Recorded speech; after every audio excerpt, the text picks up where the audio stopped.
Goals can mean different things for different people, right? For some people, their professional goals are financial. Others might be motivated by satisfaction of winning over a tough client, or some might even be going home knowing they're putting their best version of themselves out there.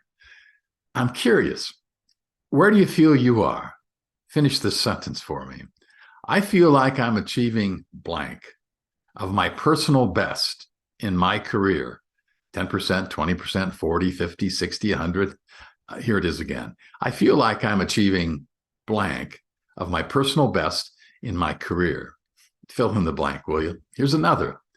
The last time I went out of my comfort zone was never, years ago, months ago, weeks ago, today.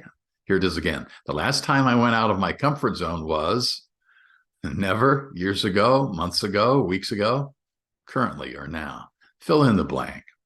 It was a while ago when we realized it's not enough to teach sales professionals new techniques. Techniques were just part of the success triangle.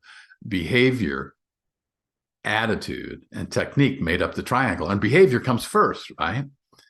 Salespeople have to commit to doing the right things regularly and then keep themselves accountable by tracking their daily behaviors, the ones that they commit to.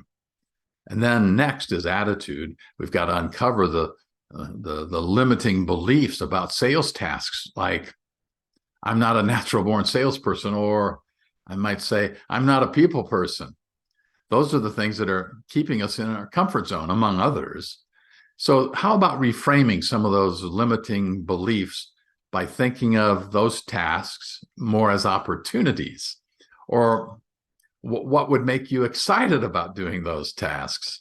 Or using but statements to give themselves options. Instead of saying I'm not a people person, I might say I'm not a people person naturally, but I can improve my communication skills and be a little bit more outgoing. It's called reframing, and it's a way to kind of tease or fire up your subconscious. If we say something negative long enough, the subconscious starts to believe it, they say. And it's not enough to know sales techniques or focusing on what you're already good at. And there are a lot of things, right? But salespeople should practice to get even better at it, especially when they learn something new and how to incorporate it in their day-to-day conversations. A concrete example of how attitude might get in the way. A student insisted that she didn't need to be active on social networking to be super successful, and felt like it wasn't really her. It's not me, she said. It's not even efficient. It's not an efficient use of my time, she said.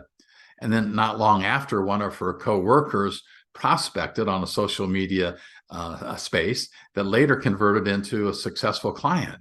So I said, what factors do you think were in play here? Attitude, belief, technique, maybe some of all, but mostly attitude, at least for starters, right? So be careful. Don't settle. Maybe you've hit a target or two, but be careful about settling back and saying, I've got this. Break out of your comfort zone. See what that provides.